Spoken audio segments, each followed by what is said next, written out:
La crise au sein de la CEDEAO, Communauté économique des États de l'Afrique de l'Ouest, prend de l'ampleur, avec le Burkina Faso, le Mali et le Niger, 3 pays qui ont été exclus de cette organisation régionale. Cette situation complexe suscite de nombreuses réflexions sur les actions entreprises par ces nations pour faire face à cette crise et affirmer leur souveraineté, ainsi que leur indépendance. L'analyse de Ferro Bali met en lumière plusieurs initiatives prises par ces pays pour contrer la situation actuelle.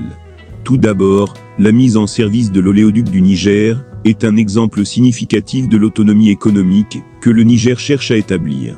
Cette infrastructure majeure permettra au pays de mieux contrôler ses ressources pétrolières et de réduire sa dépendance vis-à-vis des partenaires extérieurs pour l'exportation de son pétrole.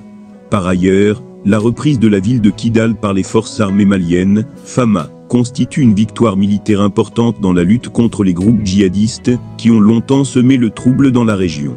Cette avancée militaire démontre la détermination du Mali à assurer sa sécurité intérieure et à restaurer son intégrité territoriale.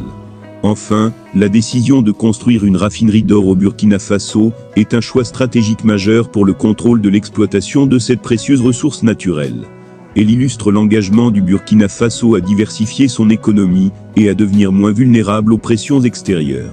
Ces actions combinées dévoilent la détermination des dirigeants militaires des 3 pays à sortir de la crise provoquée par leur exclusion de la CEDEAO. Ils sont prêts à coopérer étroitement entre eux pour développer leurs économies, garantir leur sécurité et restaurer leur indépendance. Un objectif majeur de ces pays est la création d'une véritable union économique et monétaire, une ambition ambitieuse, mais nécessaire pour renforcer la cohésion régionale et accroître la compétitivité des nations du Sahel. Cette initiative pourrait comprendre la mise en place d'une compagnie aérienne commune, le développement des réseaux de transport terrestre et fluvial, ainsi que la réalisation de projets d'infrastructures majeurs, afin de stimuler le développement économique de la région. La coopération en matière de sécurité est également cruciale pour lutter efficacement contre les groupes djihadistes qui sévissent dans la région. L'Alliance pour la sécurité et la stabilité au Sahel, A, prévoit déjà une collaboration militaire dans le cadre de la lutte contre le terrorisme.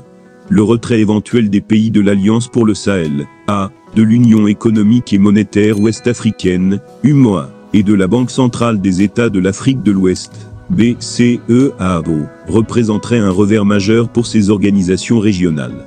Cela indiquerait que les pays du Sahel sont déterminés à prendre en main leur destin et à réduire leur dépendance à l'égard de leurs partenaires traditionnels. En somme, la CEDEAO perd de plus en plus son influence au Sahel, et les pays de la région prennent conscience qu'ils doivent s'appuyer sur leurs propres ressources et initiatives pour assurer leur sécurité et leur développement. Pour maintenir son rôle de premier plan dans la région, l'organisation ouest-africaine devra repenser sa stratégie et rétablir la confiance de ses membres exclus, car la crise actuelle remet en question la stabilité et l'avenir de cette communauté économique régionale.